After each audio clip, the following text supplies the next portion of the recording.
Good evening, everyone. Welcome back to the newest episode of Living Beyond Labels, a show where we talk to people who defy stereotypes and break down barriers, showcasing the talents, resilience, creativity, and unwavering determination.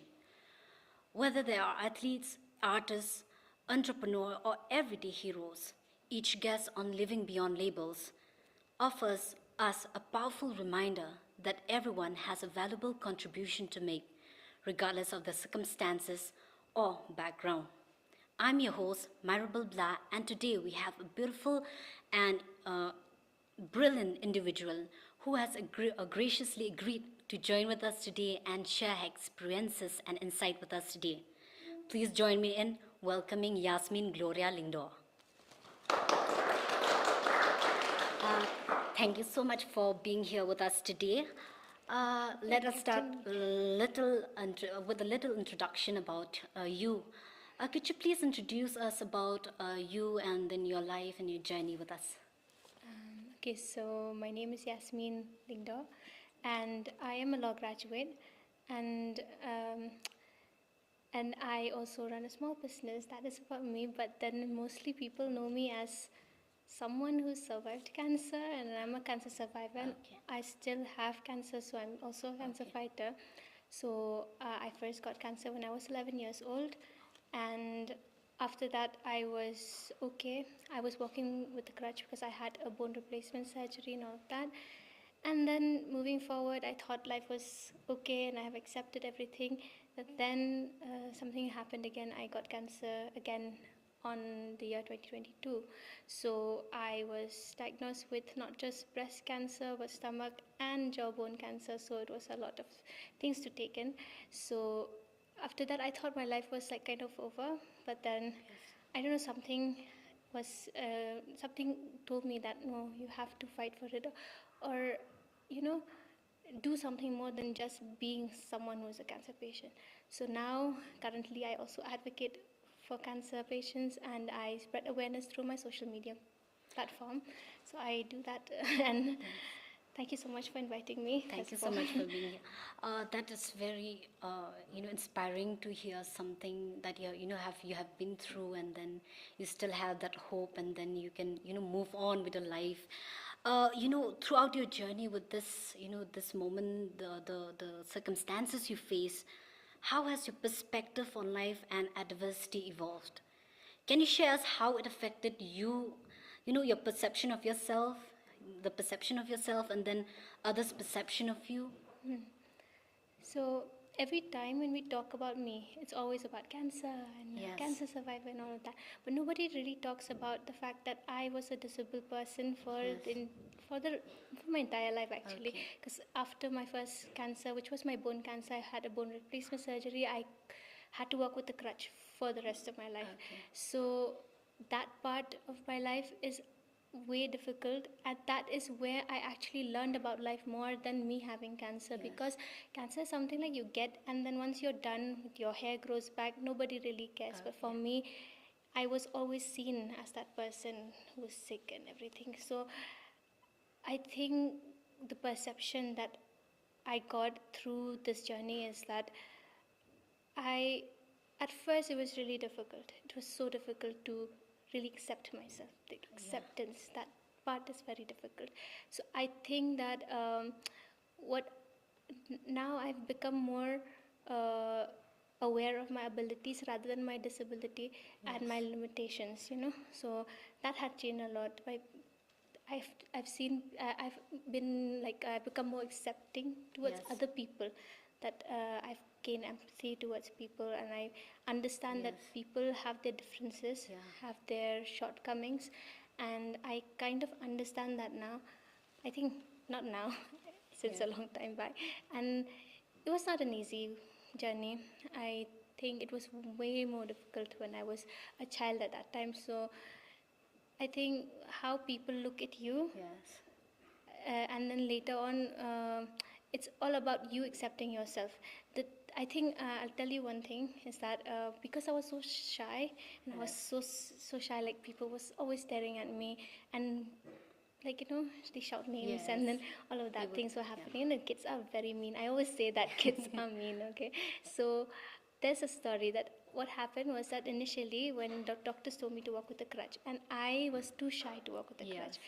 As a child, I was Yeah, just you 12, would 13 years old. yeah. Okay, so what I did was I stopped walking with a crutch because I was shy. Okay, and then my bone dislocated. The Oh. bone that was given to me, it Okay. dislocated, came off, and that pain and that suffering, and then I had to go for 2 more surgeries just because of that. And I realized that thing at a very young age, that being shy, what people think about you, Yes. will cause you more pain and Pain. nothing else. So now I'm so okay with, you call me names, it's Yeah. fine. I don't Just care. don't bother. I don't get offended anymore. Okay. And I think that changed a lot. Yes. Like life has taught me that, and I have become more resilient. I don't care about people. Like I have I've built a shield around myself that nothing can break me, shake me Yes. anymore. Like I've been there, done that. I'm done Yes. now. In the face of preconception and labels surrounding disability, so how do you maintain that strong sense of identity? How do you navigate through the stereotypes and then assumption that others may have about you? How do you overcome that? No, it's not easy for people who face those kinds of situations. Yeah. No, how do you overcome those challenges? Talking about stereotype, I think people, they always Understand? misunderstand the fact that they think that being disabled, and they will call things like differently abled and all that. Okay. I don't like that. Yeah. I am disabled, call me the way it is. I am okay with it. Okay, that label is not something I'm shy of, because it is what it is. Yeah. And I see, that is my personal take on it, and I Yes. feel like I have a disability, so be it. Like, I do not care for anyone to call me a differently able person, and I'm not. That is just, you're emphasizing on it too much then. Yes.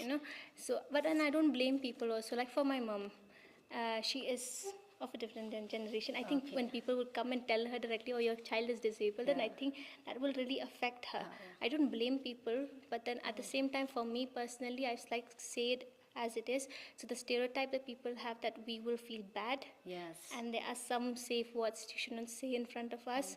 Like in Khasi, we call the corner. Yes. Yeah. That's. I don't care. You say it. I am what I am. It's okay. I don't feel shy about it. I don't really care anymore. So that misconception that people have, that we will feel bad, I think that should go away.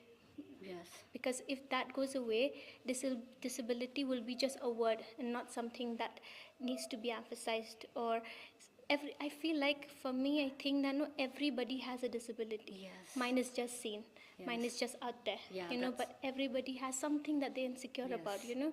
So if we are not emphasizing on those, why are you emphasizing on this one? So Yes. that thing, I think I just do not like. I think I would like to break that stereotype, and I feel like all these misconceptions that people have about, they had about me, they thought, like, even at home, they would be like, oh, she is sick, it's okay, she doesn't study, she stays at home and all that. So just like, I have a problem in my leg, not in my head. So why do you need to say things like that? So all my life now, I have been always trying to prove people, like prove myself right, prove my mom like I can do more, Yes. prove people wrong. It's just like proving. I think that why do we need to do that so much? I think I don't need to prove anybody anything. I'm more than my disability, and people should know and see that about me. And I think that is something that people don't understand. Yes. As you have been very vocal about the challenges you face, no? Yeah. Documenting it and sharing it to Yes. your various kind of social media platforms. So how do you balance advocating, for people with disability, while also maintaining your personal identity and individuality? I think being authentic was my main agenda. I think so. I be myself as much as I can. My main focus wasn't to tell people that, oh, see, I have cancer and I'm so great. Not that. My main goal was to tell people that you have cancer, you have adversities in your life, but you still can be living a normal life. You can still do things like everybody else. If you see my social media, it's crazy. I am dancing one time, I'm decorating my house at the second time. It's not me focusing only on my cancer. I'm focusing on the fact that I do have something, but I can live with that. I can live a normal life with that. Even like it's a fear that will never go. Obviously, it's not something that you have, then you will be just like ignoring it. That cannot happen. But at the same time, you can keep that fear aside and do other things at the same time, because you sit and you keep thinking. You keep thinking that, okay, if this finishes, I'll do that. If that is over, I'll do this. But what if that never finishes? Like my treatment. What if it goes on forever? Will I wait for that forever and not do other things? So that is the thing I try to show people. And how I balance is like, I am the one who decides what do I need to disclose and what I need to keep it to myself. So I keep that very and I don't mind disclosing so much, but that is not the case with everyone. I understand that and I respect that. I want to show what I want to show, but it's not, I don't do it for others. I do it for myself. So there are times when I'm not feeling like it. I'm sick and I'm tired and all. I will not post on those days. I do not have a duty towards anybody. That is my wish. I do it according to me, Do what you love. Yes. If I feel like posting things about myself, I would. If I do not, I will not. So that is how I balance it. I think so. Like I do not force myself to do something. As long as I'm okay with it, I do it. Yes. I don't want people to just, be like, oh, you haven't posted for so long. It's my wish. Yeah, that's your that's your life. Yeah, I will tell you whatever I want to tell you. It's my story. Yes. And I will decide how it is, captured or how it is documented for everyone else to see. Okay, we have talked a lot about, we have have a lot of conversation with you, and let's move to another part of surprising one, and we'll have a lot of enjoyment. We want to know, our audience want to know a little bit about you. And we have some questions. These are rapid fire round questions, so we just pick randomized questions like that. So the first answer that pop up in your mind, you should you answer that one, and do not overthink. Yeah, okay, sure. So we'll get started with this one, and it's going live. I'm scared now. It's okay. It's okay. So are you ready to give it a shot? Yes. Okay. I have no choice. Don't overthink, and we'll get started with that one. Okay. First question is, one place you've never been but would love to visit. Ireland. Oh. I love that place. I don't know, I see movies and I would just be like, I want to go to this place. I'll settle, I'll stay there for good. Okay. Then top song on your playlist right now. That's not popping. Top song on my playlist right now. I think it's a Hindi song. I think it's that Tere Hawale. I love Arijit Singh, so I listen to his music all the time. So yeah, Okay, that's a nice. Most memorable cooking disaster. I am really good at cooking. Okay. I never have disasters. Okay, never really one in just once in your lifetime also. I think that was like when I was a child. When I started cooking. So one day my mom was teaching me how to make pansadi. So I was cooking and then I forgot about it and I was washing utensils and it burned. My mother was so angry, she was furious, and that is the day I decided that one day I'll cook better than this woman, and I am now cooking better than her. So how do you do with that one? Do you just throw it away, or what can I do? Okay, for those who don't know, Yasmin also, she loves cooking, and yes. So we'll move to the question number 4, and that is 3 things you would take with you if you were stuck on an island. My phone. Okay. What if there's no internet? Yeah, I know. I'll just take pictures till I get internet and then post them later. So I'll take my phone. I need entertainment. And then I think food, those packaged foods. I think those, you need food, otherwise how will you survive? And what else will I take? The last one. The last one, you're scaring me. Okay, take your time. I can't think of it. I don't know. I have a phone, so I don't need a camera. So I So already you have a food. camera. What about water? Water and food, they Okay. together. Okay. And then the last thing is, what do I take? I think I will take something from my house that keeps me warm and Okay. like my teddy bear or something that I Okay. sleep with, Okay. just to not feel alone. Yes. Okay, that's so nice of you. And the question number 5 is funniest moment from your social media influencing journey. Funniest. I have many. I think I use my humor a lot. So Yes. I like to make jokes on my cancer. Oh. I really make people uncomfortable. Okay. That's my favorite thing to do. Because I feel like, why should I be uncomfortable alone? Yes. Like, you be with me. Okay. So I make these cancer jokes, and people are always confused if they need to laugh on them or feel bad about yeah. it.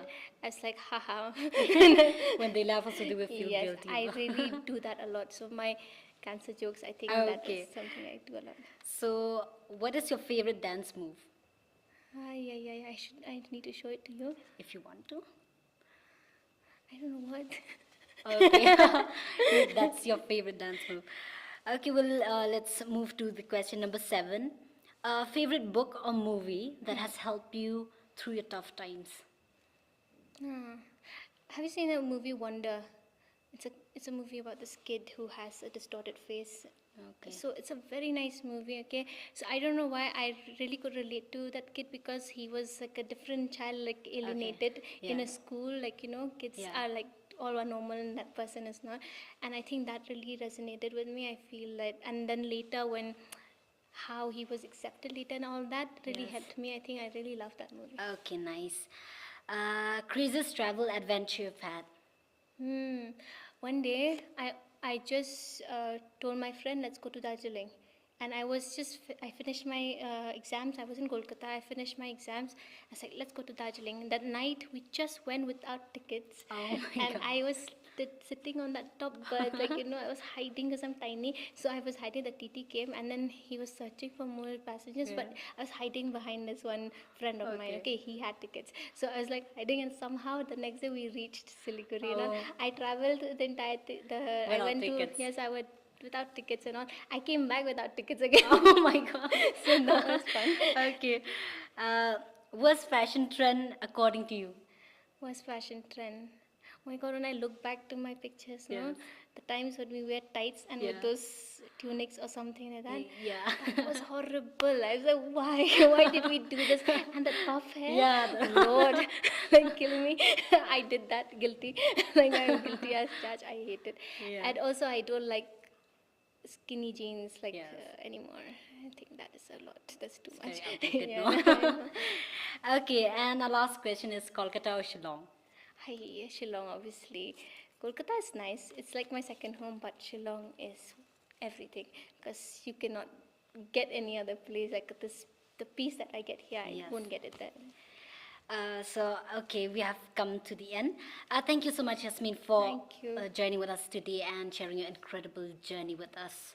Your resilience, your creativity, your positivity are truly inspiring. From battling cancer at a very young age and then building up your successful crocheting business, and then you are spreading joy also through various kind of social media platforms. You have proved us that the power of perseverance and passion. So before we wrap up, do you have any kind of message or advice to our audience? If you have, could you please share a little bit about it? Like I said before, accepting is really important. Yes. If you have any insecurities, accept it and move on with it. You cannot sit and dwell on it for the Yes. rest of your life and think that, oh, that person is better than me, or so you are better than that other person in some other way. Yes. I feel every person is unique in their own way. Yes. They have their talents. They do have something about them that is not, you cannot compare with other persons. So I think focus on what you have, focus on your ability rather than your disability. Yes. So since we are talking about disabilities, that is my yes. message to people, that accept and move on, Yes. and live like each day like at a time. Don't think too much what's going to happen Yes. tomorrow. Live today, because Yes. not everyone is lucky. Not everyone is lucky to have the time that you have. Yes. Like, I'm not lucky. Sometimes I get really scared. Like, Yes. do I have this much time? But then I try to live at the moment. So that Yes. is the message That I is would the like to. best piece of advice. Thank you so much. Okay, thank you everyone for tuning in and being a part of conversation. I encourage you to follow Yasmin Lyngdoh on various kind of social media platforms, and do check out her crocheting creations and supporting her journey. Wishing you all a very happy and wonderful day ahead, fulfilled with love, joy, and endless possibilities. Take care, stay safe. Until next time, goodbye.